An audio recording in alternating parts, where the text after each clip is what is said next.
All right, guys, welcome back to the Growth Unscripted podcast. First of all, happy Father's Day. Happy Father's Day to all the fathers out there. Listen, I have somebody who is very important today. He's not just only a guest, he's actually a mirror and reflection for other Black men out there, right?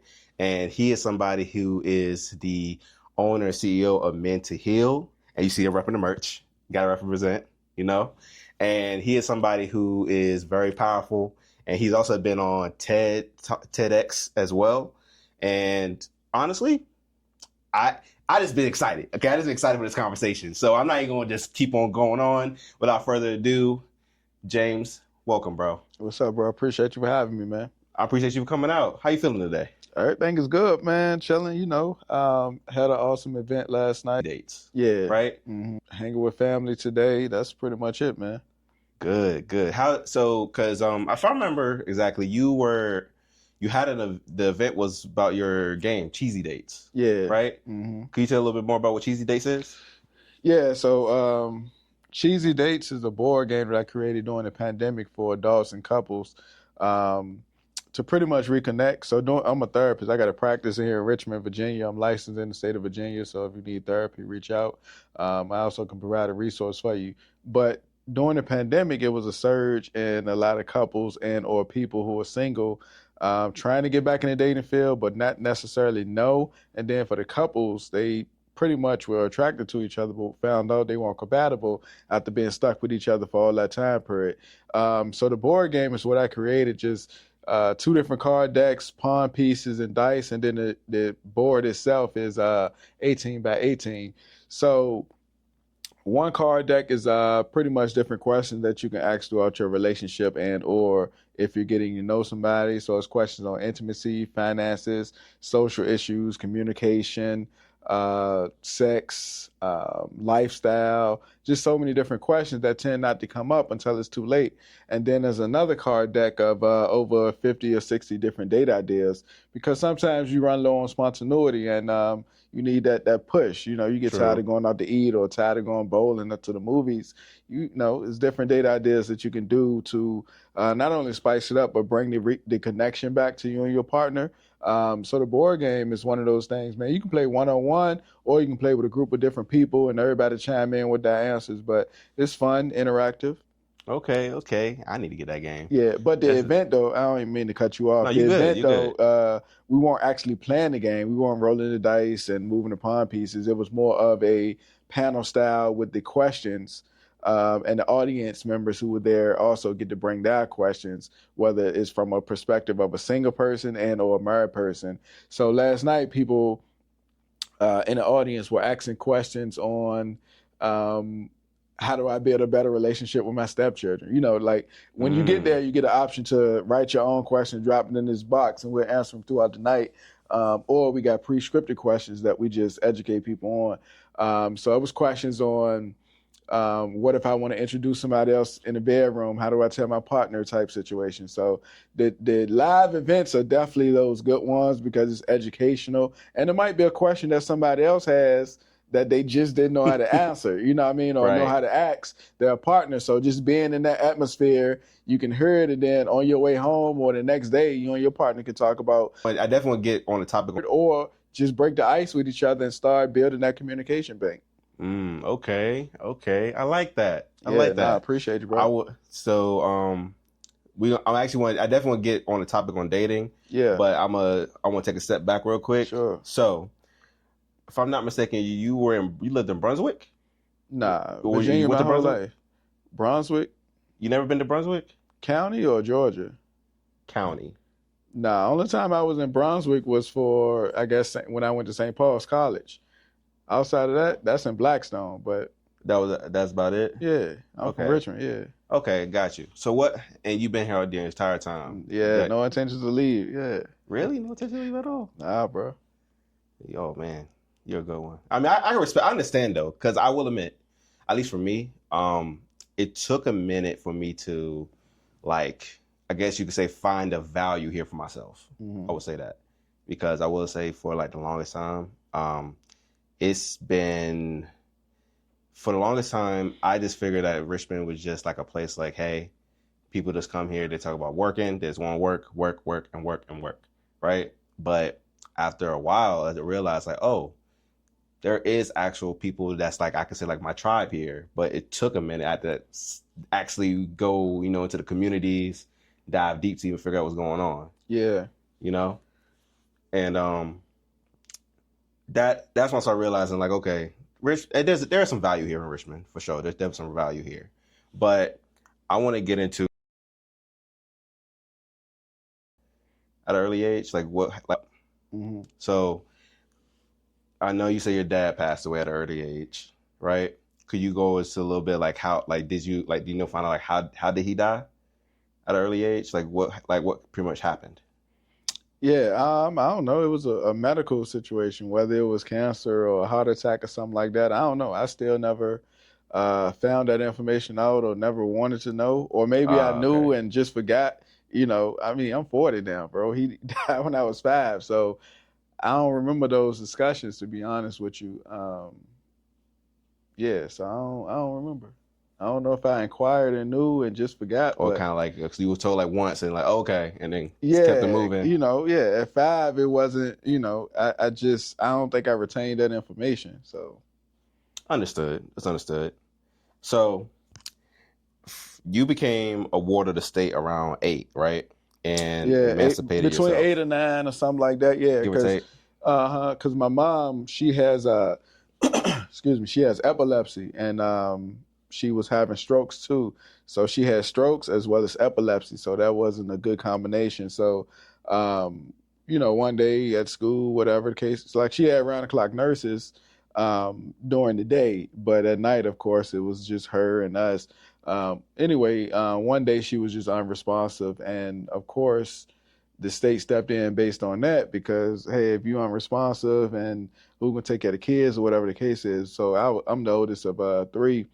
So for a long time, it was just, us helping mom. But of course, outside looking in, they're viewing it from a standpoint of wellness and safety and so many other factors. So the state did step in, did become a ward of the state. Me, my brother, and my sister who wound up going to foster care. And then after some period, maybe 2 to 3 years after that, we went to a group home because some things transpired within the foster care home. So we were separated into different group homes. When I turned 16, I emancipated myself because I figure I know it all and can grow beyond the system before they just kick you out. This was during the time of when you turn 18, you age out. So it was no additional resources, but now, it's additional resources for people. And I'm happy to say I was one of the early advocates for those additional resources for people to be able to transition into independent living setting and or just other settings within the system. So one doesn't feel, hey, I'm 18, now I'm all on my own, so it is a drastic change from when it was then. Okay. I can speak on that because of, well, not to that degree, but pretty much though, based on your experience, you had to pretty much have to grow up pretty fast, in a sense, right? For your brother and sister. Correct. And like for me, I have a brother that's 11 right now. But 11 years old? 11 years old. And at an early age, because my mom was going through postpartum and some other stuff, I had to be the one to like help take care of my brother, change his diaper. And like there's just been situations to where cops had to be called, but then they just said, well, there's nothing we can really do. And it kind of put me in the spot where like, well, what am I supposed to do? At this time, I'm only like 16. So like, what am I supposed to be doing? Yeah. And like, it definitely caused me to like, have to be more mindful, how to take on responsibility early on. Yeah. Right. So when you was doing all that, how were you able to balance between, trying to help out with your brother and sister, but also like school and everything? Yeah, so that was one of the easiest parts, to be honest with you. So in high school, I was working, and then also I was fortunate enough to go to Franklin Military, which is one of the first public funded military schools in the country. So my reasons for going there is, of course, to get all the necessary life skills such as discipline and um, camaraderie and just growth. But they also fostered us with the opportunity to wear uniforms, so I didn't have to worry about clothes and stuff like that. So all the money I was getting from working different jobs and just living, I was able to assist my brother and my sister because they still were going to a regular school. So it was more still hands-on because naturally some of the institutions or group homes, they do get funds for the residents, but they probably don't do what they supposed to Supposedly, with them. Yeah, yeah. so I still took it on as my responsibility to ensure that my brother and sister had what they needed for school, so they wouldn't be in a position to be bullied or ostracized or anything like that. Um, and then, of course, I saved a little bit of money, but for the most part, it was just making sure that they were good. That's good. I'm glad to hear that. And it's good that he was able to keep that balance though, because I'll be honest, probably, well, not many people, able to keep I guess say a level head. Yeah. Because I mean, we're all human at the end of the day. I'm pretty sure there's at least been a couple of times where, your emotions probably overloaded a little bit more probably on some days. You just had to like learn how to gather yourself or at Yeah, least I not mean, show it. yeah, you definitely got to keep moving, keep progressing forward, and be strategic. You definitely got to figure out where you want to be at the end of the day, how you want to continue to progress and be different. Yeah, it definitely was times where I was like, yeah, I don't know what the heck I'm doing. I don't know what tomorrow is going to look like. Because at that point, when I emancipated myself at 16, it was a lot of house, couch surfing and hotels and just living, so I ain't really have a strategic plan. I just know I wanted to be different and to create some of my own without a system telling me certain rules and regulations for the next 2 years.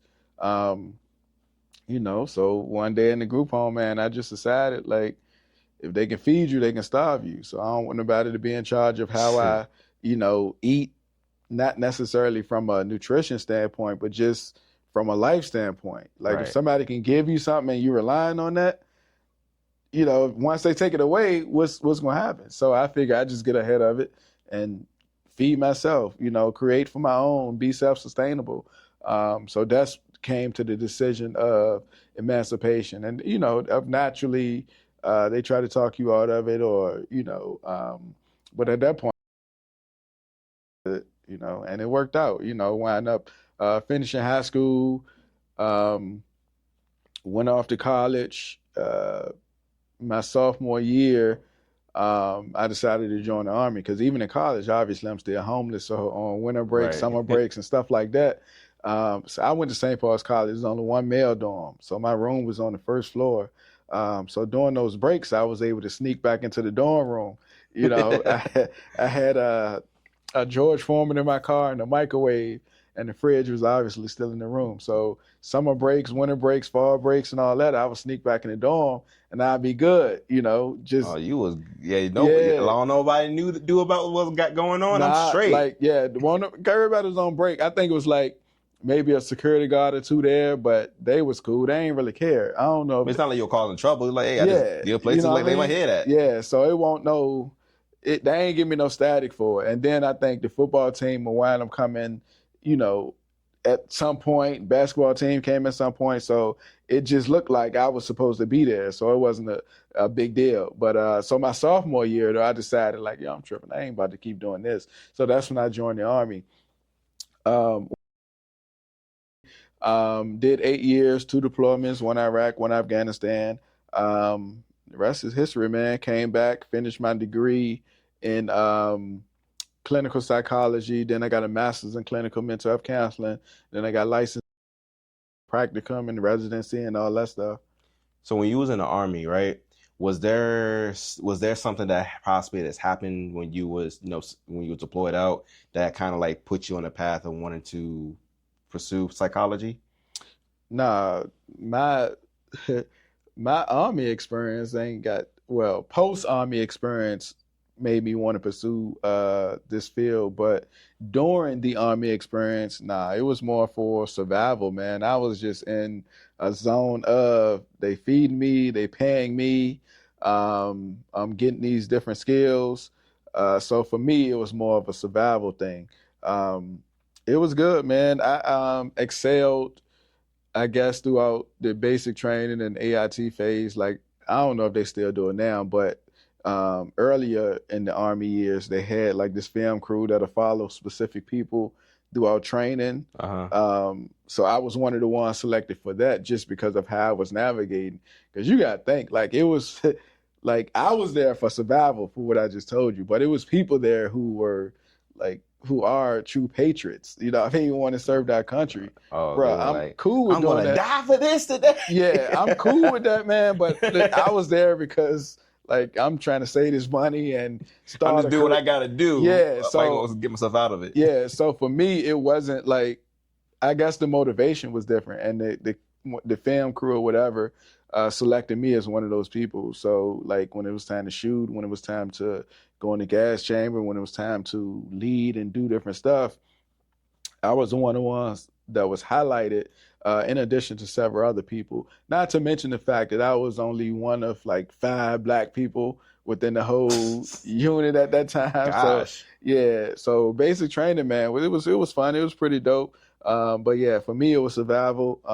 And then my experience in the military, combat engineer, 21 Bravo. So when I was deployed, it was a lot of explosions, gunfights, and stuff like that. We did lose people on my first deployment. Second deployment was, we got into stuff, but it was pretty quiet. It wasn't anything catastrophic that was like to the death standpoint of it. So the psychology piece or the field piece from wanting to assist people came in addition to not only my lifestyle growing up, but also because a lot of veterans need resources. And specifically, I think they'll be better served by people who are veterans. Because even if you go to the VA now, it's a lot of people, resources who aren't veterans, and it sounds like they're talking or speaking from a book. So I got that Mm. wide variety of experience. I understand what it is to have PTSD or TBI, and to when a veteran, it's more relatable. You build that cohesive experience a little bit faster, because when they're talking about smells and sounds and what happened in country, it's more relatable because I was there too. You get what I'm saying? Yeah. So it's one of those things, man, that I think that added to why I wanted to be in this field. But for the most part, it came from my earlier life and just wanted to be different for those people who couldn't advocate for themselves, as well as to be a advocate for the people who are in the system and probably need a little bit more advocacy. And then, of course, naturally too, just for the men, you want to go to somebody who look like you, but it's not really a lot of men within the field. So, my decision to be in the field and to navigate the way I'm going comprised of different reasons, but for the most part, all of those things worked in tandem for me to be here now. Okay. And when you was in Iraq and Afghanistan, when you came back, because I know you want to pursue psychology and stuff, but was there a point of period like in between that or while you was pursuing it that you felt like that you weren't okay at all? No, Yeah. There like was the some system, when I was my freshman year in school, up until the point I joined the Army, my major was criminal justice, because I was like, yeah, I'm gonna be a lawyer, I'm gonna help people, yeah, there fight was the system. something, Yeah, yeah. it was more so of that standpoint of Okay. like I still wanted to serve people. But of course, going in the Army, realizing more about life, I realized like, all right, cool, let me switch. Because I think too, one of the professors had posed a question like, if you had to defend like Ted Bundy or somebody, so you just thinking like that, man, like that ain't something that I probably wanted to do. I want to Yeah, help people, but not in that there's a way. chance that I might have to defend somebody who did some heinous stuff. So I started to slowly shift into, all right, what else you want to do? Like, it's cool to be a lawyer. You can do other facets of law, but, is that really what you want to do? So then it's slowly to shift. But as far as the Iraq and Afghanistan thing, I think when you in it as a soldier, you are hyper vigilant, but you also are motivated to stay focused and to work with the people alongside you. So even if you are grieving or experiencing trauma, you're not really processing it right then and there because you are working for the buddy beside you. You are motivated to complete this mission. So if I did have things going on, or if another buddy had things going on, it wasn't something that we addressed right then and there because we were still in country. We had to focus on what was at hand. We had to do some certain things. And it was a couple of times where I was hit with an IED and I had to take maybe 1 to 2 days off or whatever the time period was during that time. Mm-hmm. But during that time, you anxious to get back, on the road to go on missions with your battle buddies. So you ain't really thinking about it either. You just happy that you still got all the necessities to move forward. All right, cool. I'm not gonna miss that blind spot next time, or I'm not gonna overlook that sniper or seeing what's moving. Like you more Alert. hyper vigilant and alert at that point after you do get hit. But as far as recognizing if you do have other issues going on, that's not something that I can say happened that I know of. But yes, when you get back and it's all said and done, you start to integrate back with family, or you start to get back in the community or the work setting. People do recognize the changes. They recognize that you're not who you were before you left, Mm-hmm. and that can be a detriment if you don't recognize those things and try to get the help. But a lot of people, specifically soldiers, try to get the assistance, but the VA got a long backlog, or like I said, they don't have a lot of therapists or providers who have that experience to be able to treat somebody who's military and all that. So that's why a lot of veterans tend to not do anything, or some of them find better opportunity within the group because you got that universality. You got a couple of different people with similar experiences, so you'll be open to share and or just be open to being in that atmosphere. Mm-hmm. So that's been beneficial for a lot of veterans, but for the most part, they like, yeah, I'm good. I ain't, and they wind up using substances or pushing people away, getting a divorce and different things because they don't address those things. I agree. I actually, for me, especially going to therapy, because I've done therapy before. Actually, you know her because you work with her, Anita. Stubmeyer? Yeah, huh. She Yeah. used to be my therapist. Okay, cool. Yeah, and She was one of my panelists last night. oh, she was Yeah. nice. Yeah, she was on here too. And we had a great conversation. But she definitely helped open my eyes up to like not only because of like the problems that I had going on, but like also as well like hey like figuring out where did it source from, Mm-hmm. so that way I can actually take that time to reflect and figure out how to not blame myself for everything, but also to like push through that, Yeah.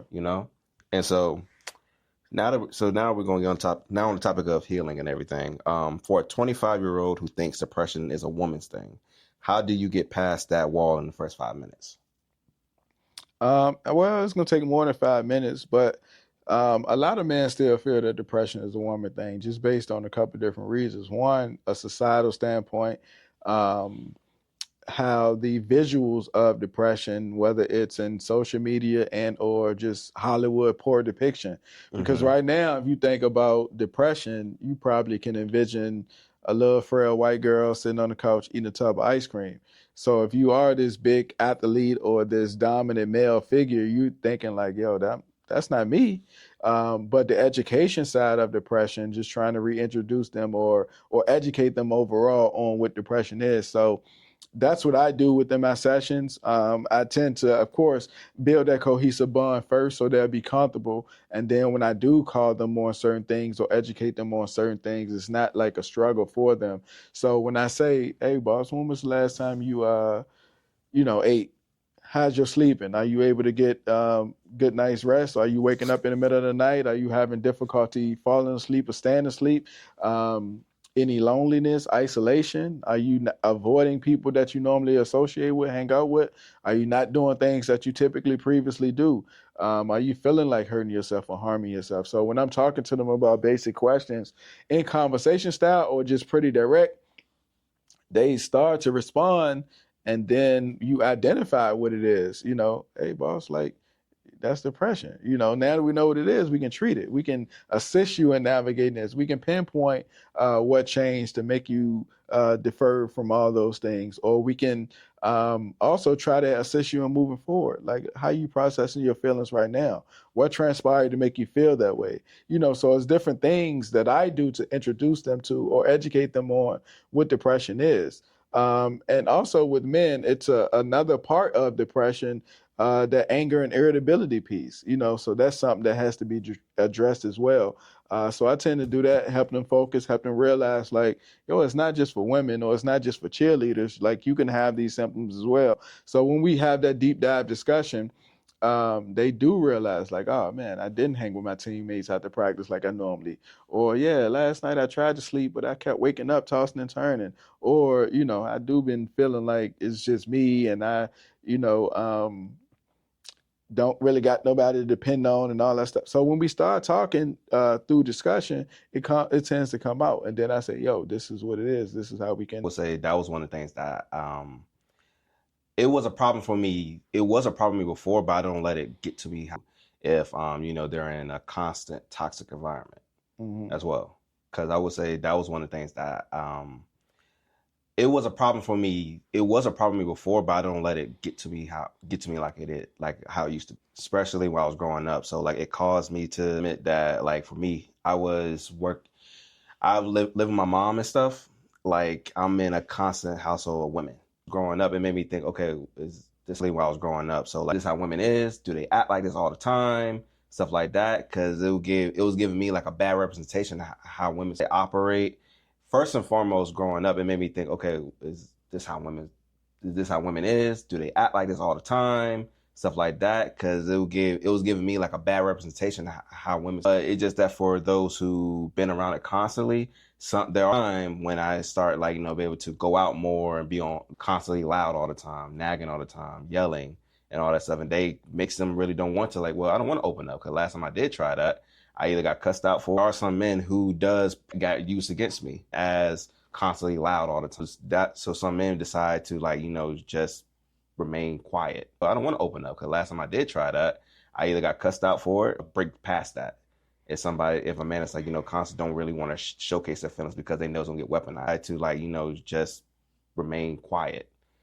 So how do you pretty much, like, break past that? If a man is like, constantly don't really want to showcase their feelings because they know it's gonna get weaponized against them. Yeah, I mean, so the weaponization doesn't just come from women. It come from some men too, so it just depends on that person's circle. But I would say identify your social circle or your social groups or your family groups too. Just because they are related to you doesn't mean they're relatable, or that they immediate circle, because those things do come up, whether it is throwing back up what happened, or whether it is minimize your feelings, or not validating your experiences or feelings within context. So I do think at that point, you definitely got to do the self-awareness and educate yourself on, hey, I don't need to associate with these people, or I need to find somebody else I can talk to and give this information to, who's not going to use it against me or belittle me for being vulnerable or open. So all those things matter, and or see a therapist so they can assist you in navigating those feelings and processing those feelings, so you don't become vindictive to the people who are minimizing your experiences, and or so you don't have this view of all women or men or whatever the case is. You definitely want to ensure that like, hey, it's these specific people, not all women or not all men or not everybody from the projects or not everybody who live over, so because that's what happened. Typically, it does. People start to generalize everybody within that category, being that your caregiver was one of the first people who impacted you in that way. You probably view, like you just mentioned, that, dang, women be tripping. Like, not all women. Some women have different experiences and different ways to engage a man That's true. with their thoughts and feelings, and or some people were learned or taught how to communicate effectively. Not everybody is going to be combative or respond with being cantankerous, going back and forth. Some people will sit and listen. Help me understand what you mean then. Or I didn't know that. Tell me why you feel that way. And then you like, all right, cool. This is how we supposed to interact. So a lot of people don't know that because they remain in those circles and or in that environment. Because think about like right now, like for being in Richmond as a youth, like I ain't never traveled like outside of the country or whatever the case is. Maybe been out the state a couple times, but those were like road trips. So my first time out of Richmond truly was when I went to basic training, and all those eclectic different personalities started to happen. And I learned some things like, oh, everybody don't talk like this, or everybody don't do that, or this doesn't mean the same thing to this person from Texas or this person from Arkansas, or, so you start to see a difference. Absolutely. But if you're in your same environment, you thinking like that environment, so I think at that point, again, like you got to. That's what I did for myself as well. I had to, well, one, now that I'm actually, finally able to get a studio and stuff and everything, but also I have other friends and stuff that I can rely on that holds me accountable. Mhm. It's putting yourself in those right circles and that right environment that's going to help you grow and help you elevate. Definitely. And also remains positive because, finally able to get a studio and stuff and there's a positive energy. A lot more good things tend to happen than bad. Mhm. It's putting yourself in those right circles and that right environment that's going to help you grow and help you elevate. Definitely. And also remains positive. Vulnerability equals weakness. And how do we unlearn it without losing ourselves? More good things tend to happen than bad, And where did we learn that vulnerability equals weakness? And how do we unlearn it without losing ourselves? Yeah, I don't know who taught people that, man. I think it got blasted, though, based on the access that people have on social media. Mm-hmm.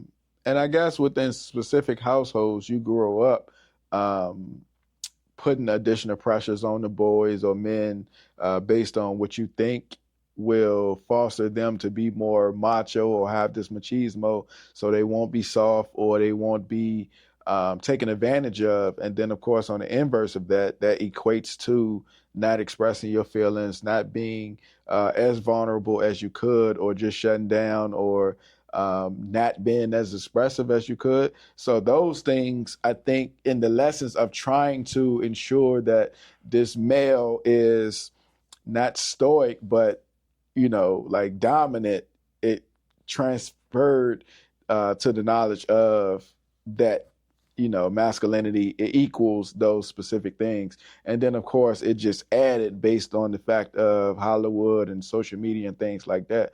But I think to break that, we have to foster a relationship with young people as well as older males, that it's okay to be expressive. It's okay to acknowledge your feelings.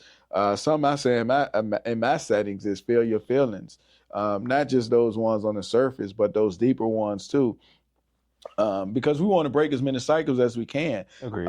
And realistically, you're thinking about how somebody grew up. Like a lot of boys and men don't have life skills because they were told those were, for women, or gender roles. Mm-hmm. Gender roles are life skills. They need life skills. Why do people do that? Because that's just irritating to me. Because we're human. All of us are human. Yeah, but you're viewing it as trash. Your sister do the dishes. You know what I'm saying? Like, I never understood why people do that, because that's just irritating to me, because we're human. All of us are human. Yeah, but you're viewing it as, girls do this, boys do that, and it's to the detriment. I think it starts from an education standpoint, but it turns out to be one of those things where you're creating indifferences within those young people, because now they're taking those patterns beyond lifestyle roles, and they classify them as gender roles. Like, just think about how many boys want or would use an easy bake oven if it was considered, oh yeah, get this easy bake oven, they learn to bake or whatever the case is, but it's more pushed to girls opposed to boys. And then, he gets older and you wonder why he's burning shit. Why he's burning stuff, or you're asking like, yo, why you never cook for me? I'm always doing the cooking. Like, yo, this is what he was growing up to do. And then I'll take it a step further. Just think about, like, now it's probably different, but when I grew up, man, I grew up in the projects, and like every Saturday we used to be outside flipping on somebody's mattress because they got evicted. Like, I can promise you, if gymnastics was pushed the way that football and basketball was pushed, it'll be a lot more black males in gymnastics, probably even the Olympics, man. Think so? Yeah, bro. Some of the flips and things we were doing on those pissing mattresses You on scored straight Saturday, tens on. bro. You can get tens. I'm talking about like they definitely would probably make the Olympics, but of course, gymnastics is viewed as feminine, and Correct. you know that people tend to push you to football, basketball, AAU, and stuff like that. But I guarantee if even baseball was like that for a long time. They wasn't pushing that, but now baseball is one of the sports that you can get signed out of high school and get these big deals. It's more diverse in sports. But I guarantee you, if one of the things I enjoy that wasn't viewed as soft or different, a lot more males would be in it and excel in it. Right? To get more to like having people to try to get at least like that more person I enjoy, especially stuff that you've been doing, is that you're definitely getting for sure. Actually, yesterday, shout out to my boy Seth. Me and him he was here yesterday. He's a community advocate, so he does a lot of stuff with the community. He even have a thing going on like that. We definitely need to have the youth come out to help plant stuff. Actually, yesterday, shout out to my boy Seth. Me and him he was here yesterday. He's a community advocate, so he does a lot of stuff with the community. He even have a thing going on for where he have the youth come out to help plant stuff, and then they can actually sell out there. And because honestly, we had the celebrities, but let's be honest, a lot of the celebrities that at least we all know, most of them are not really doing community-based stuff, really. They're doing more mainstream stuff. So, and those people idolize them, which is crazy. See, we had the celebrities, but let's be honest, a lot of the celebrities that at least we all, Jeffrey or whatever, that's in the community, he's constantly, like at the church or whatever every week, helping handing out food or help build stuff up for the people, right? But those people don't get the applause or get like, the accolades or anything like that. And Jeffrey or whatever that's in the community, he's constantly, like at the church or whatever every week, helping handing out food or help build stuff up for the people, right? But those people don't get the applause or get like, the accolades. Understand that, to where like, hey, those people are not going to help you, right? We'll be the ones to be a chance to be able to help you more than those up there, because they may throw some money, they'll keep on doing like, all the mainstream stuff, but they're never going to really help you the way that you need to be helped. Right? We'll be the ones to be a chance to be able to help you more than those up there, because they may throw some money, they'll keep on doing like, all the mainstream stuff, but they're never going to really help you the way that you need to be helped. Yeah. And so mental heal, let's talk about that. So mental heal leans on group work over solo sessions, right? Nah, mental heal is the movement that I created in 2018, 2019. Okay. And it's to assist men with focuses on their overall wellness, their mental health, physical health, and of course their emotional health. But it started with a session that I had in grad school. Like one of the projects we had to do, if it was one population that you can work with, who would it be type situation. So in my cohort in college, I was one of only 4 males, and I was the only black male, and everybody else was women, and it was one other black woman. So it was very limited. It wasn't as diverse, but that is a micro setting of how the field actually is dominated by women, and is a very few black men within the field. Long story short, my initial population that I chose was, of course, veterans, but it was somebody else in there who had a similar idea to do that project on veterans. So I just went back to the drawing board so we wouldn't have similar things. So I just started thinking, man, like, who else is limited? So then I just looked around the class like, yo, it ain't no black man, So I was like, oh, man. So not only black men from a standpoint of within the field, but black men getting services, black men seeing representation in the field, or being able to see somebody who look like them when they do have these challenges or issues and want to talk. So that's how I created that. And the title of the project was Men to Heal. So wound up getting a good grade on it. I think I got an A or something. Presentation was good. So I just tucked it away. Wound up graduating, starting at this private practice right here in Richmond called Lavelle Outpatient Counseling, owned by Tangi Moore and Shonrell Blackwell.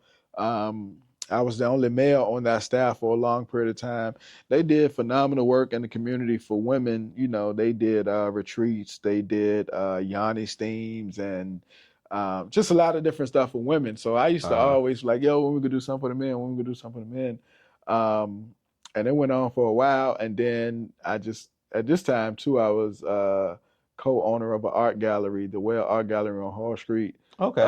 So myself and AJ Brewer owned that. So then after continuing to ask when we could do something for the men, I just remember the project I had in grad school. So I was like, you know what? I'm going to use this art gallery. I'm going to just invite people out. We're going to just talk about men and mental health.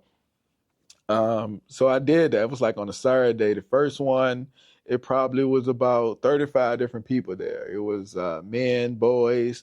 It was some moms there. It was some wives there. You know, it was just a collection of people who wanted to hear these things. So that's how it started. So the next one was like athletes and mental health or something like that. So I had a panelist of previous professional athletes, collegiate athletes, and you know, it just continued to grow. So then from a business standpoint, I was like, oh man, I need to monetize it. So I created this shirt. I was stuck at a train, you know, Broad Rock and by the VA, and I was just sitting. So I got a electric car. So on the screen, I just started drawing, and that's why I created this logo.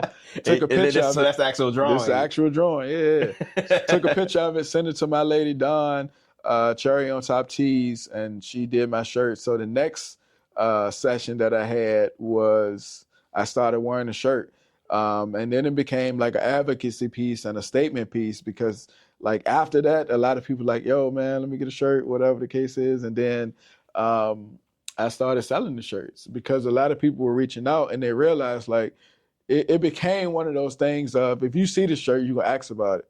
Oh man, that's a dope shirt. Like, you know what I'm saying? And then it comes to, oh, this guy, he made it. He a therapist. Oh man, I know somebody who need therapy. Oh, I didn't know it was a black man therapist. Or my uncle can you know, so it started becoming one of those things. So a lot of people started gravitating to it. And then of course, mental health just blossomed into words that I didn't even understand or comprehend at the time because it was a lot of people reaching out from the media and or different states and countries. So that's where the speaking part led to it, not just based on the movement, but based on my experiences and based on being a black man therapist within this field because it was limited. This was post-pandemic, close to pandemic. So Zoom allowed a lot of opportunities as well. And then it just grew, man. I just, you know, want to do the work, want to help as many people as I can. And on the outside of that too, it just became one of those things where people learn to be advocates for themselves because they do have, or now they do know it's a resource there. Okay. I love that. I actually, so do you plan on or already have planned like a lot more like live events you're trying to do more of for people, for men and stuff? Yeah. So before the pandemic, it was we was feeding the less fortunate every third Saturday. We was doing fellas on the mats, which is yoga in the morning for different men who wanted to come out. That was a big event. I was doing boys and wings, so that was like just having different men in this section eating wings, chopping it up. So I am in the process of bringing groups back. So I stopped it with the pandemic because they changed serving food, like it had to be prepackaged and all this other stuff. So we don't feed the less fortunate every third Saturday no more. And then I am gonna bring those groups back, man. Even if it's I love that because actually for me, so like when my podcast literally is based on not just, you know, men who's already like at a certain pinnacle point or anything. Cause mine is really about men in real time. Like I'm showing them growth in real time, right? Showing them like, hey, what the pain. My podcast and all the different situations stuff that I've been through. Men who's already like at a certain pinnacle point or anything. Cause mine is really about men in real time. Like I'm showing them growth in real, showing you, you know, like the top part of where I'm at. I'm showing you in the middle of like what's all going on. situations, stuff that I've been through, but also like, hey, like I'm still navigating. Starting to make this podcast was that because of all the issues and problems that I've been going through. Part of where I'm at, I'm showing you in the middle of like what's all going on.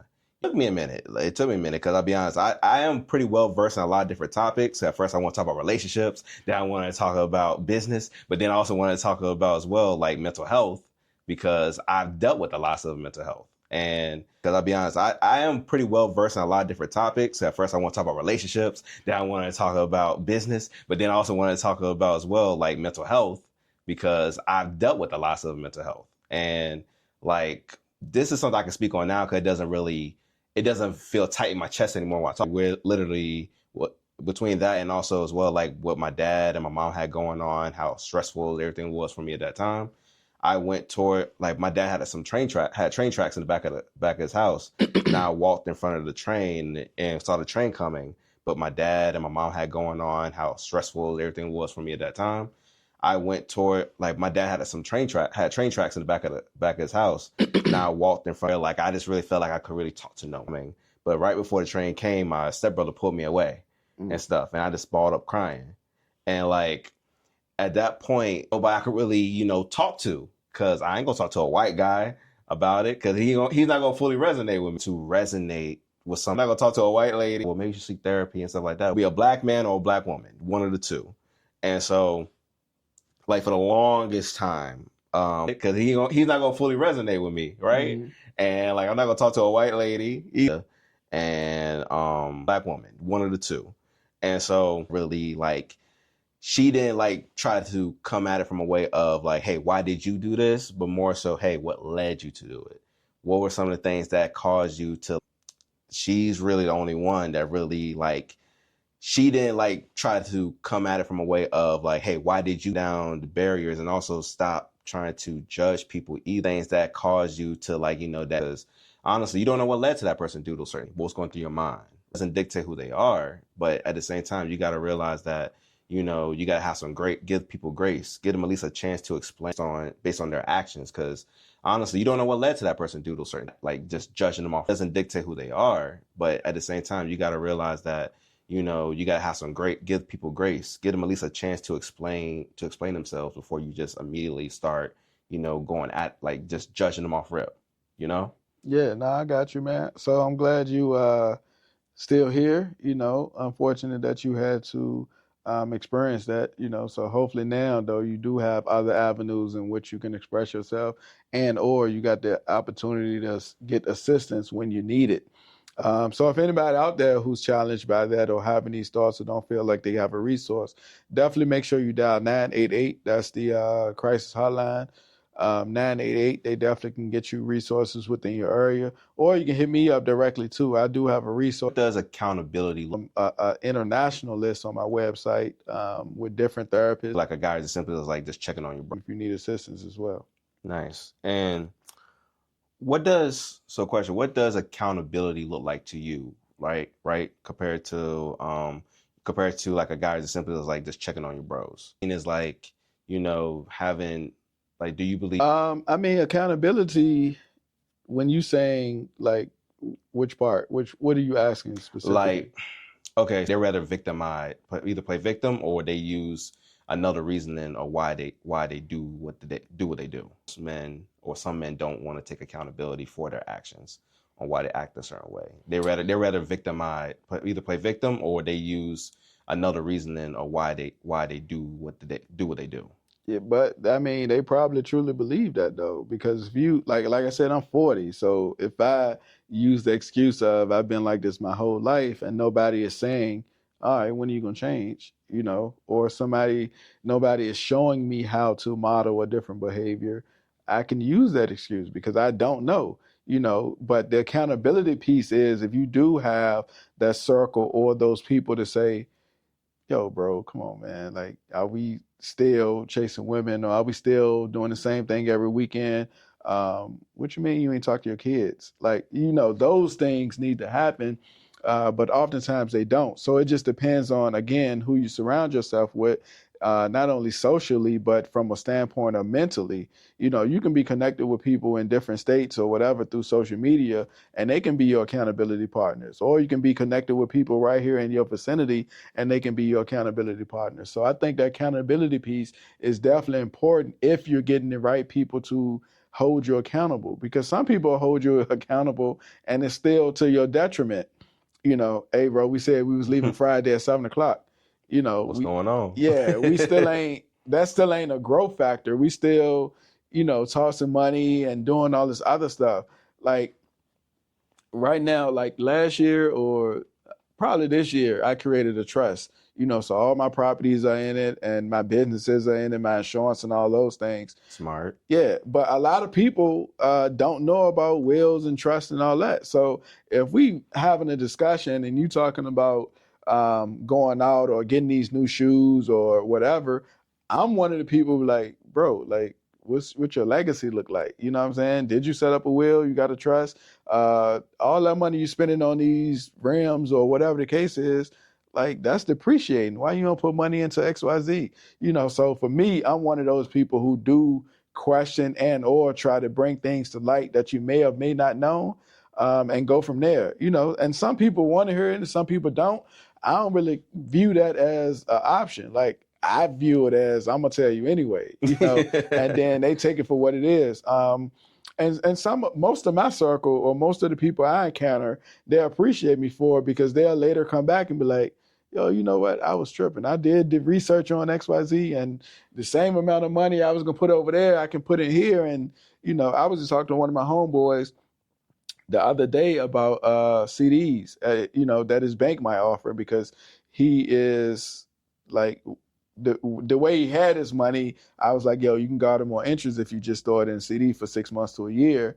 Probably get a couple more interest depending on your institution or whatever.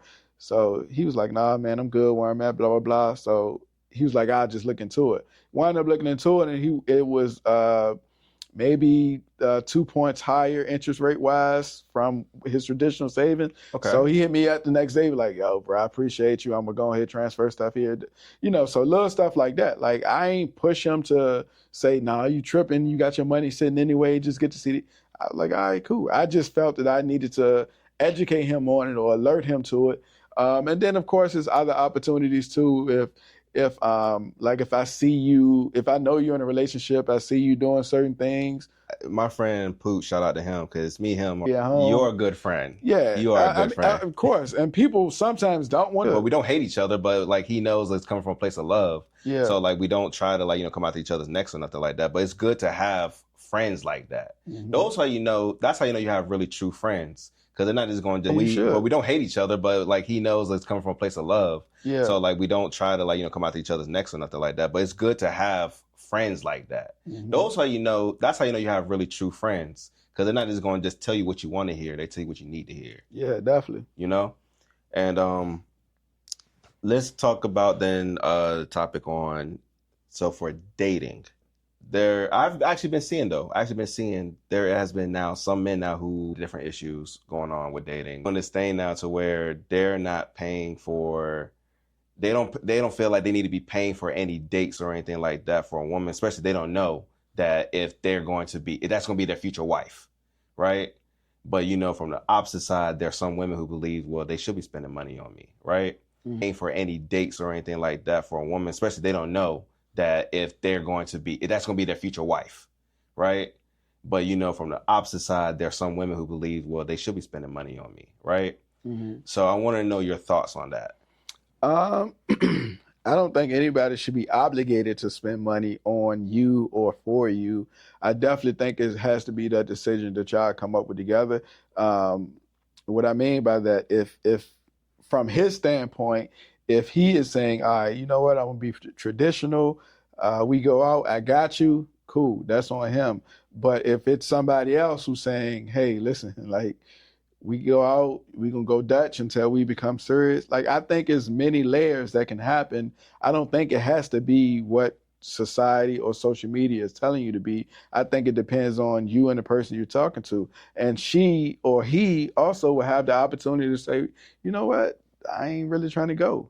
because I've heard stories within my office where people was like if this man, if he say, yo, I took her to Roof Chris, we had a good time, I took care of the bill, whatever. The next day she took me out, but she took me to Arby's. Like that's a imbalance. He spent way more than she did, so that's a discussion that they probably can have. Or he Yeah. can just eat it like, all right, well, she did offer to take me out. So again, I think it's one of those things to where you have to decide on what you want. So if he does tell you, hey, babe, like you can meet me at the restaurant, you pay for yourself, I pay for myself, she got the option to say, oh, you know what? Nah, I'm good.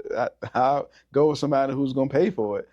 And you have the option too to say, yo, you know what? I'm good. I'll rather much wait for somebody to say they're okay with going half until we get to know each other, and or they cool with just doing a free date, I agree. or a minimized date. We can walk around the park and talk. It doesn't have to be spending money to do those things. And I think people get caught up in that. They look for what they consider to be that high value of the necessary date and not the actual date.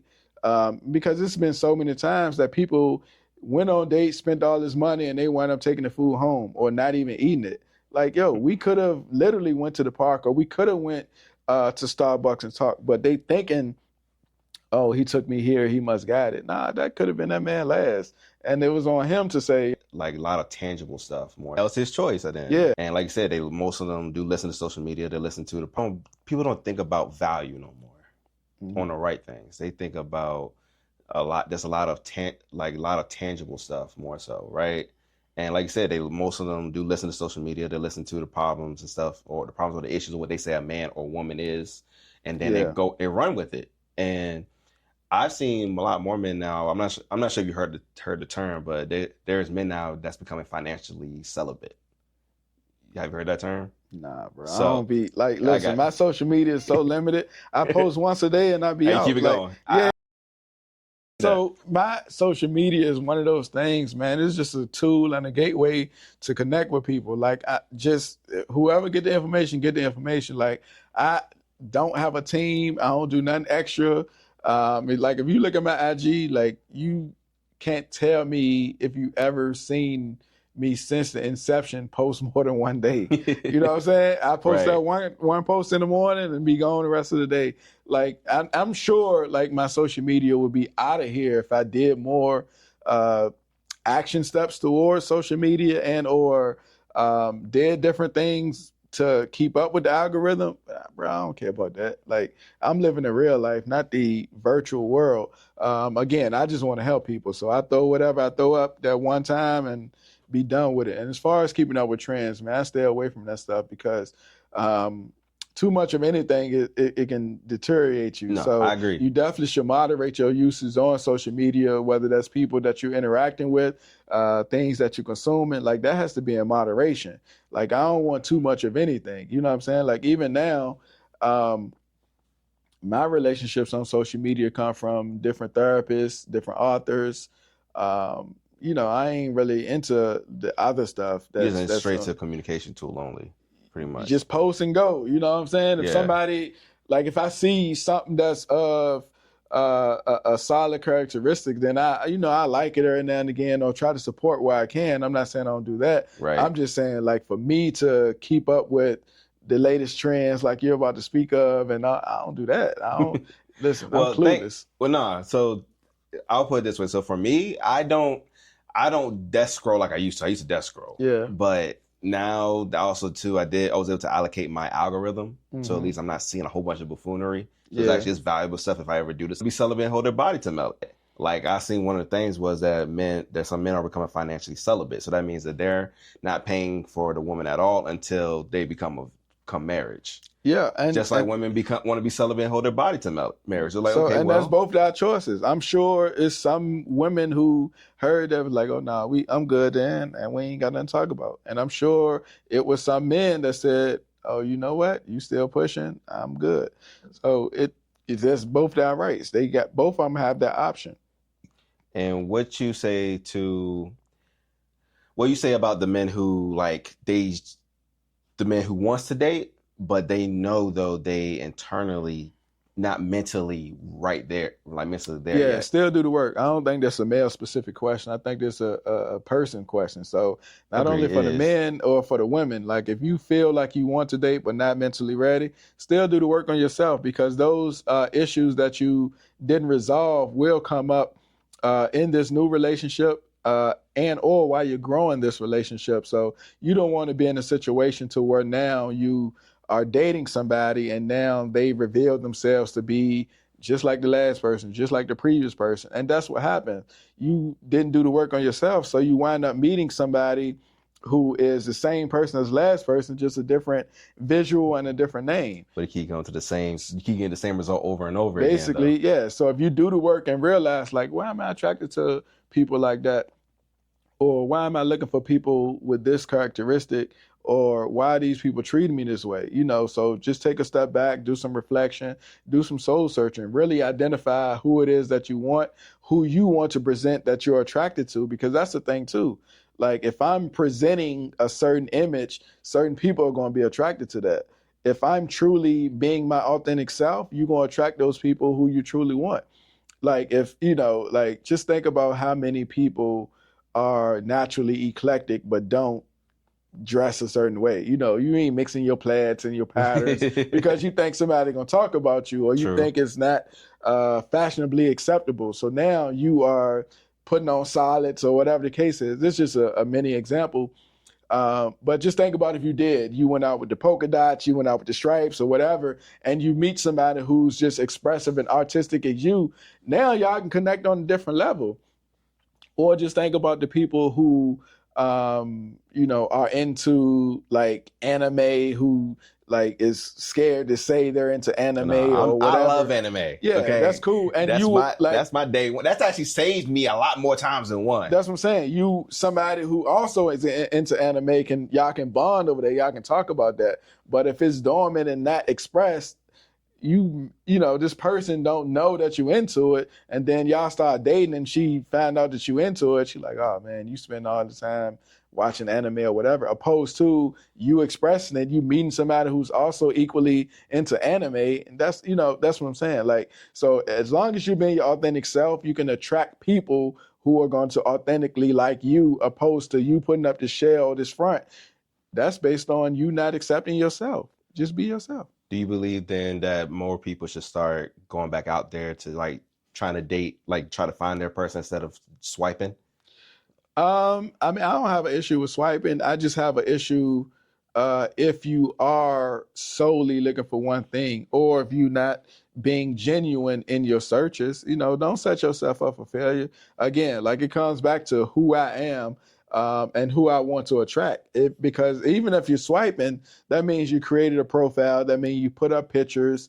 That means you Your little bio thing, bio description or whatever, saying what it is that you want or who you are. If those things are slightly indifferent, you're going to attract the people who gravitate towards those things, or that attraction initially from those pictures. So you see the horror stories or the catfishes all the time. plenty. Hey, you said that you like this, or you said that you was waiting, and you connected. Now you talking about everything that you said you wasn't talking about, or you don't look like you do the entire opposite of what you say you was going to do. So that's what I'm saying. So be as authentic as possible, so you can attract people who are authentic. If you on your bio saying a certain thing, but because that's gonna push people away, or it's gonna lead people to you. So just make sure you craft it in a certain way. So I'm not opposed to the online thing either, so it just depends on where you are within the spectrum of your dating lifestyle. Some people do want to go out, meet people the organic way, so you can see if that's natural chemistry or attraction. And then there's some people who got the convenience of swiping and doing those things. So either or, just make sure, again, it's authentic to you, so it's no surprises later, or that honeymoon phase is not over faster than you think it should have been. Honestly, I feel like if you really like somebody, there shouldn't be a honeymoon phase, because that phase anyway should last almost the entire. That's because you changed up over time. Yeah, but that comes back to not being that authentic person, because you did what you're supposed to do to get this person, and now it's slowly changing because that's not authentically you. You know what I'm saying? Yeah, well, that's because you changed up over time. But that's what I'm saying. If you're your authentic self, you're saying, hey, this is me. You know what I'm saying? Like, think about it. Like, if I'm, example, if like I'm comfortable in sweatpants and, you know what I'm saying, t-shirts, even when I go speak different cities or whatever the case is, I ask them like, hey, I'm not wearing a shirt and tie. I'm probably going to be in my t-shirt. Is that okay? And they say yay, nay, they send out a deposit, whatever, cool, boom. So if I know for sure, like I'm cool with t-shirts, sweats, you know, swimming trunks or whatever, but to meet you or to get you, I'm wearing suits every, you know, here and there. And then we get together, and then slowly over time, you see me just only in sweats. She's gonna start questioning, like, yo, why you know what I mean? You ain't dressing as sharp as you used to. What's Like, going on? yeah. So those things, like, that wasn't authentic to me. I did this to attract, you know what I'm saying? True. So, so that's the part that slowly changes. And then those things turn into other things. Like, hey, we used to do XYZ. We don't do those no more. No, you was only doing those things to get, so no. So be authentic to yourself. Do what you would naturally do if you weren't with somebody. If you did those things, let that person decide on if they want to be a part of it or not, and go from there. And you'll realize that it's more, I'm attracted to the natural you who does exactly what you want to do, and go from there. Like my wife, man, like she will be to the T, you know what I'm saying? And I'm cool with the sweatpants, whatever the case is. If she say, hey, babe, we going XYZ, can you change? I'm cool with changing. But she also know, like, I'll be cool in sweatpants too. You know what I'm saying? And when she met me, I was just finished painting my art gallery, as a matter of fact. So I had on sweats and paint and all kinds of, you know what I mean? She was drawn to all that paint and splattered everything. I was looking artist. rough, you know what I'm saying? So it wasn't one of those things to where I was like, oh man, I ain't gonna talk to her because I ain't in the, you know, shorts or Jordans or what. Nah, man, I was myself, and you know, either it'll work. Yeah. Don't it don't. Yeah, but some people, they wait until they feel that they are attractive or can have that person gravitate to them before they even make a move. So I think that's where you set yourself up, because if you not those things naturally, you start to go back to where you were previously, and then this person is looking like, oh, this ain't how it used to be, because it wasn't natural to you. But then again, I would definitely say half of those things honestly have grown to like, experiences are also from people very close to having like zero faith in the dating market, but they may not even know it themselves. Yeah. Sometimes, and then other times it's like, you know, those experiences are also from people who still healing as well, and they may not even know it themselves. Yeah. Sometimes, and then other times it's like, you know, they're not moving with the vibe that you're on, right?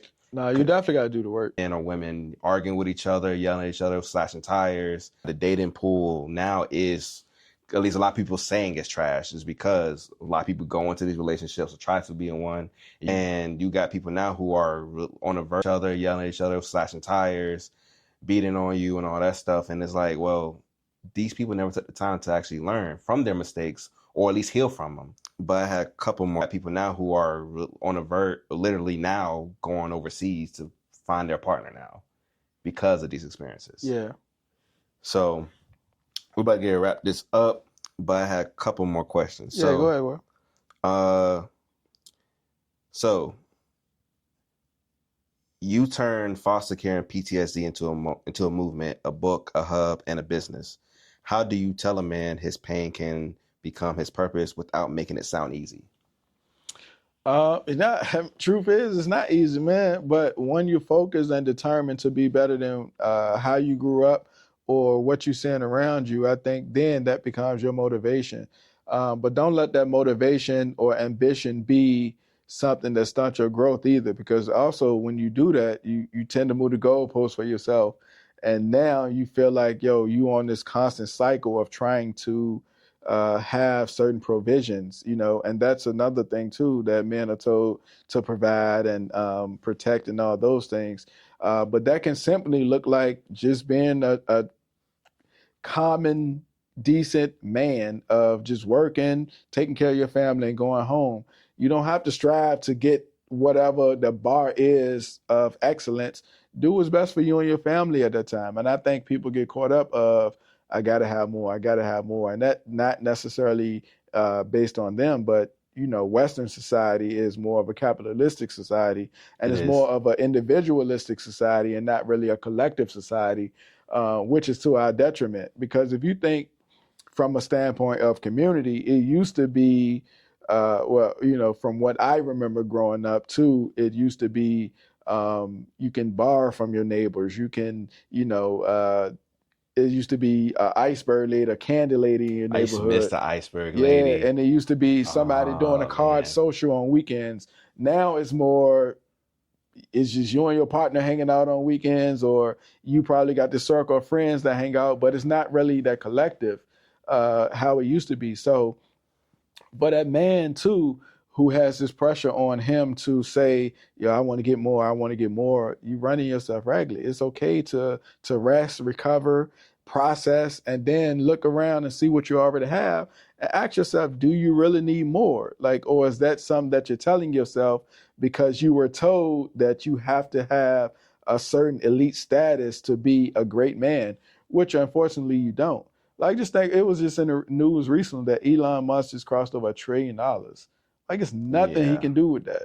You know what I'm saying? I saw that. After I was like, 500 billion, it was like if he never made another dollar, he still would be good. Like, what are you gonna do with $1 trillion? You know what I'm saying? Like, and to know it's people who out here are actually in need, and you still, I don't even want to say he still doesn't help, because he doesn't help the way I would, but it can be better used for those funds. You know what I'm absolutely, saying? So absolutely. that's what I'm saying. But I don't want these men to put the pressure on themselves to feel like they have to obtain certain things in order for them to be considered great men.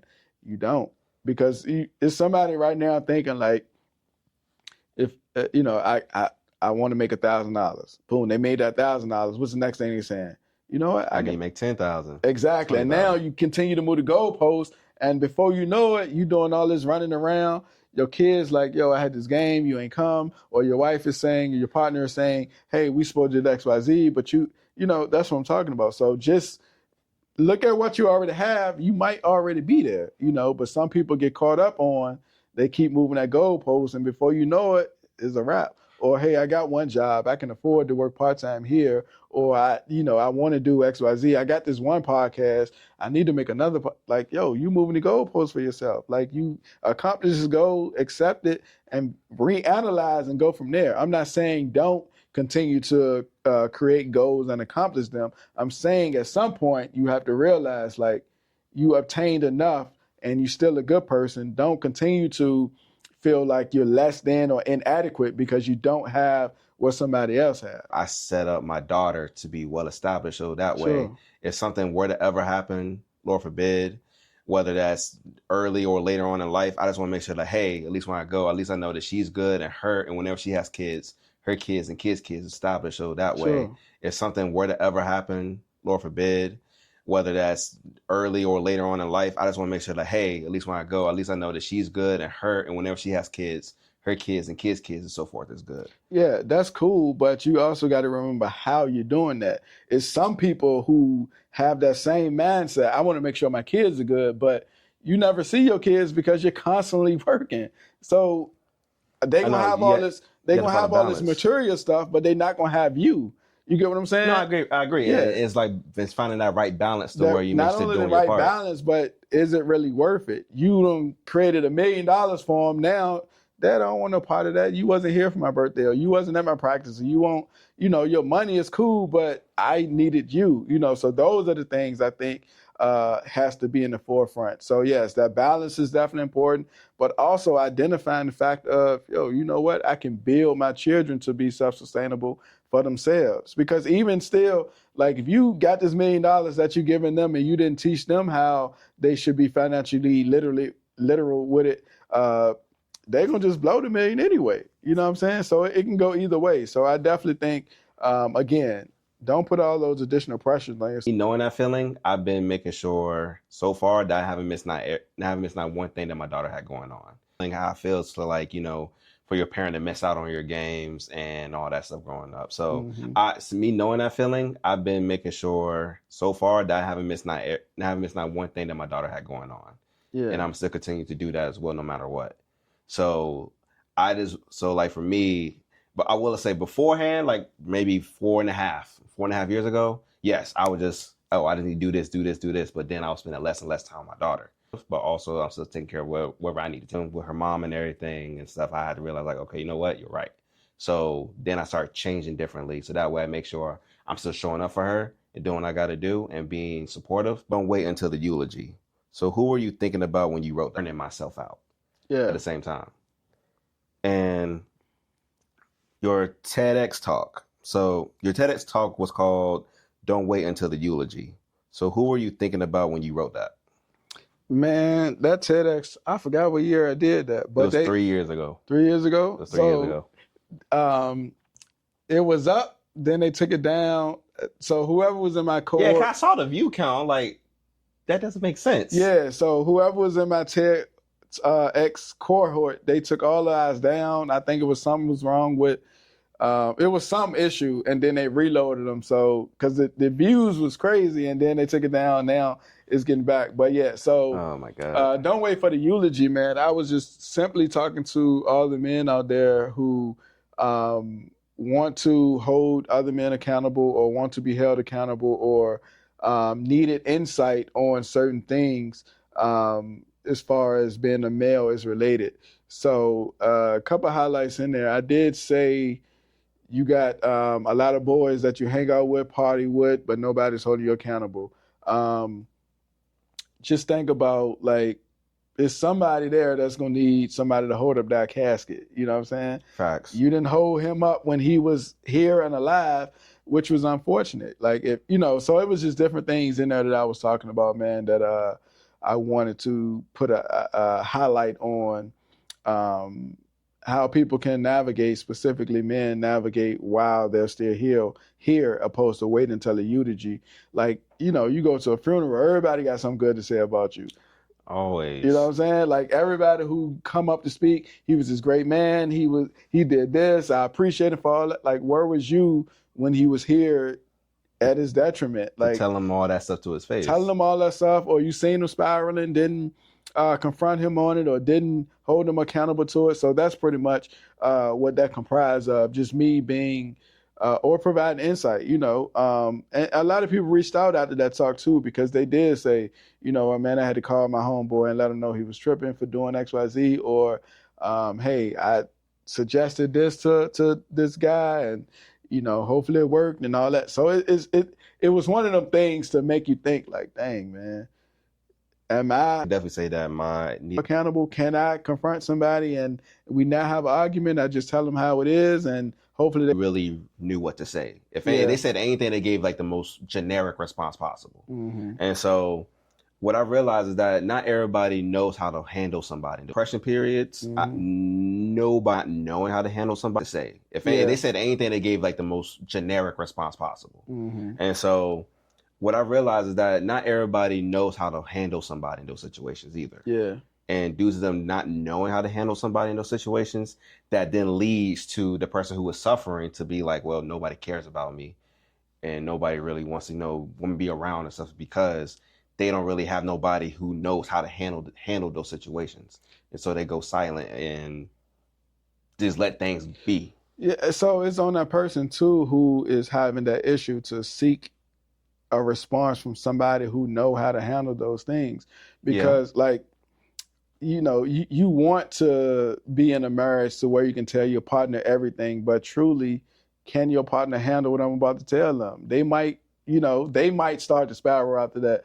Or can I talk to my homeboys about this when they got all these other issues? So it could be a multifaceted reason of why people feel they don't. So that way, that's why I think it's better to talk to somebody who's better equipped to handle those questions. You know, because again, you might feel like you ain't got nobody to talk to. You do have people to talk to. They just probably don't give you the response that they should give you. They only give you a response from their perspective. You know, so if you telling dad and he's, you know, was born in the 70s and 80s, of course his perspective of, yo, you got that? What are you talking about? You know, it's different from now. You like, bro, I really don't got it.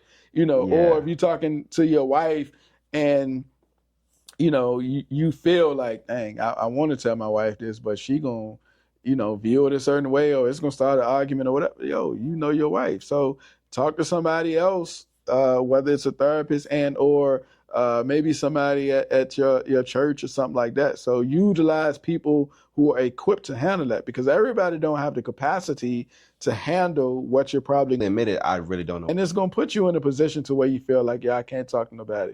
But at that time, of course, I was immature back then. But like, I was just thinking like, well, she my ex when I was going through some stuff. She openly admitted, I really don't know what to say about this point, right? But at that time, of course, I was immature back then. But like, I was just thinking like, well, she doesn't know like how do we expect, for us to work or whatever the case may be. Yeah, but then it's like, just think about how in that situation you blamed her for something that she wasn't even equipped for. Correct. And even worse than that, you said that she acknowledged like, I don't know what to say right now. So like in your mood, in your feelings, and a therapist or state of being, you gave that to her, and like your defenses to her was pushing her away because you don't know how to help me. Correct. When like when I should have just seeked out a therapist or find somebody else who can. And I don't know the situation, but she like, yo, I'm 20 years old. You upset with me that I don't know how to handle XYZ? Like what? Like when did you know me to get this insight to be able to handle whatever that situation is? Right. And like I said, back then I was immature. I was just, because honestly back then I was just thinking of me in that time. No, I got you. And a lot of people do, and they don't realize it until it's too late. And that's why you see people getting divorces or separations and breaking up, because you thinking like your partner is supposed to have all the answers, but naturally they don't. And you shouldn't blame them either because they don't. Yeah, like, you shouldn't blame them. That's not something that I went into thinking like I have to address. Like, naturally people know like, all right, cool. Somebody might lose somebody, but how do I respond to that? Like, and just because they respond to a certain thing a certain way, that doesn't mean they care more or less, because they probably didn't have to deal with that situation how you would have dealt with that situation. True. So all those things matter within context, but to blame your partner for not knowing how to assist you is unfortunate, because them people not equipped for that. They got their own lives going on. Yes, they want to be there to support you as best they can, but sometimes they don't know. And they don't have the answers to everything either. They don't have the answers, and sometimes they may say something that may seem insensitive, but it's not intentional to stab you with that word. It's, this is what I thought to say. I didn't know, because everybody's not equipped to or not trained to be a therapist or a professional within this field. So I don't think you can hold that person as somebody who did you dirty. You know what I'm saying? Oh no, absolutely. Yeah. You can't. And like you said, that's probably half of the reason too why a lot of relationships fail too, is because we do the blame. Because in our heads, like, well, if the roles were switched, I know what I would say. Okay, cool. Yeah, you may know what to say, but even you saying you know what to say, that doesn't mean that's what that person want to hear either. Correct. Because if you say, let's just say you were with a partner and they looking down or sad or upset, and they say, I lost my uncle. And you like, oh, babe, I'm sorry you lost your uncle. I apologize. Come here, you need a hug. And then they respond with, I ain't like him anyway. I'm just upset because my mom upset. So now you're like, oh, you know what I mean? Yeah, so you knew what to say, but it still wasn't the right thing to say based on this person's perception. You get what I'm saying? Yeah. So either way, it's all in perspective. So in that instance, you got to ask people, how you want me to hold space for you right now, or what do you need from me right now, or anything I can assist with? Because your idea of knowing what to say or knowing what to do might not be best for them or what they truly want. Sometimes they don't know what they want. Sometimes it's, I just need a hug, or, hey, yo, give me space real quick. Let me process. I think that communication piece is better. Absolutely. Opposed to just assuming like, oh, they want me to say something, or they don't want me to say nothing, or they want me to do this. Nah, you know us, man, we be in our head. We try to analyze every single thing first before we say something, because we know the result was one thing to the other could lead to. So taking the time to actually process first and then actually think before you say does matter a lot. 100% definitely matters a lot. Or else you might be in the world of getting cussed out. Yeah. So if a younger father is listening right now and has never said I'm not okay out loud, what's the first step before he leave his car today? A younger father. Mm-hmm. One, you definitely got to take care of yourself, man. Make sure you are in a good position because your young people, your children are looking at you. So do what's best for you to get help, seek services, and to try to identify what the issue is and then try to process that issue so you can resolve it. That way you can foster a better environment for your children, because if you're not where you're supposed to be or in a healthy state, your children are going to emulate that behavior.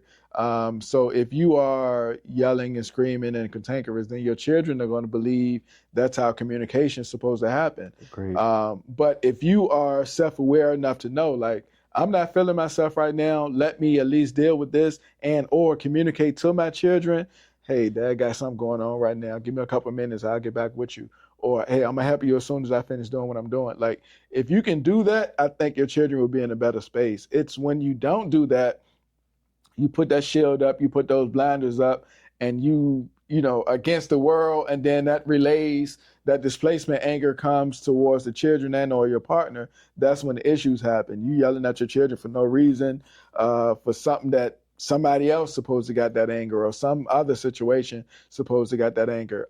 So I definitely think it's one of those things where you have to analyze and address yourself to identify what needs to change or what you need to switch up so your children's not impacted by that. Because again, that relationship that you're modeling for them is the one that they're gonna carry to the classroom, one they're gonna carry into the community. So definitely do your best to get help for yourself, or not let it spill over to your parents until now communicate or articulate how it is they what they're feeling. Even think about it. If you go to work this week, it's going to be a couple of people in the office that you realize don't know how to communicate, shut down, become defensive, and all those things. Mm-hmm. More than likely, it happened at an earlier age. They seen this model behavior in the home. When they did speak up, they was minimized, or when they were told to ask a question, they were, you know, verbally abused or whatever for it. So just make sure you take all those things into account, man. You're your first teacher for your children. So if you're going through something, just make sure it's taken care of on your end. Seek all the services you need, but definitely make sure it doesn't spill over into fatherhood. Well said. Well said. So, James, first of all, thank you so much for coming onto the podcast Nah, I today. appreciate you having me, bro. Most definitely. And before we leave out of here, where can they find you at? And also, what other things you probably got coming up this year? Yeah, so the easiest way to find me is the website, www.mentoheal.com, www.mentoheal.com. On there, you can subscribe to my YouTube, which is Men to Heal. You also can go to my social medias. Instagram is at men_to_heal. It's also that resource list on my website that I was telling you about, different therapists throughout the country. Um, Also, my book is on there, Man, Just Express Yourself. It's also on everywhere else and bookstores. So that's Man, Just Express Yourself. Also, the board game is on there, Cheesy Dates board game, which is a good board game for you, your partner, and or a group of people. If you do game nights or girls' nights, or just want to have interactive fun around some different questions, you can. And of course, those different date ideas, just in case you do run low on spontaneity. So it is a great gift for engaged people, newlyweds, and or people who are looking to date. So all those things are on my website. That's probably the easiest way to find me. As far as things that I got going on, man, I'm just continuing to be progressive and allowing myself to go where the wind blows. Like I try to, well, what I do, man, is I definitely ensure that I have a fine balance. I do get a lot of requests to speak or do different things.